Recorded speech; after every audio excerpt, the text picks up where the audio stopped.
Imagine spending the entirety of your academic career learning, growing, and discovering what you're capable of, only to have your intelligence defined by one single test that's taken on one stressful day.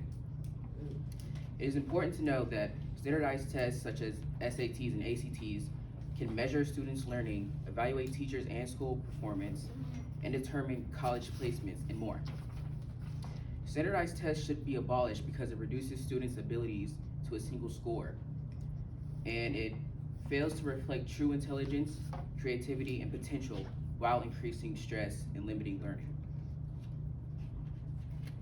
So we're going to talk about the inaccuracy of standardized testing, and then we're going to get into the unnecessary stress that it places on students.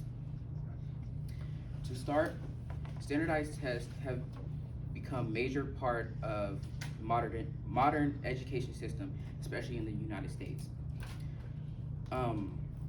The standardized tests measure students' achievements and evaluate teachers, but I want you to think, is it really necessary to put students through this process?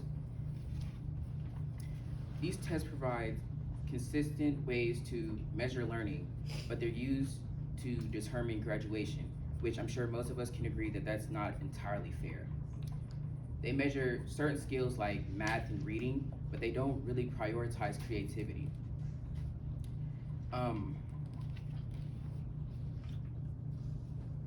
Eliana Thompson from Campus Times argues that tests have a bad influence on student education. She states that standardized testing narrows curriculum because teachers feel they need to teach the test itself rather than focus on deeper and meaningful education. Moving on, Thomas Armstrong, an educator and a writer from ASCD, lists several reasons why standardized tests are unnecessary. Reason number one, he says students know that this test matters, so they will do anything to pass it, whether that's cheating, phone a friend, cheating. And another reason is that tests don't value creativity or diversity. So you could be really, really good in one area of studies, but you're not giving the opportunity to actually put that to use when you're taking a standardized test, because it focuses mainly on reading and math. And then another reason is standardized tests don't provide feedback, and we all know feedback is crucial when it comes to bettering yourself. So standardized tests don't do that. Moving on to the pressure that it puts on students, I want to bring up another quote from Thomas Armstrong, and it really resonated with me. It says, "Pressure doesn't bring out the best in everybody. Some kids can do well with stress, but others tend to fold.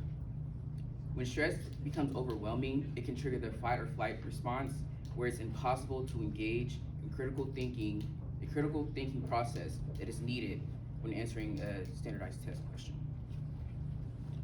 Furthermore, Grace Tatter from Harvard conducted a study called "Strengthening the Correlation Between Student Stress Levels and High-Stakes Tests," and her results indicate a 15% increase in student cortisol.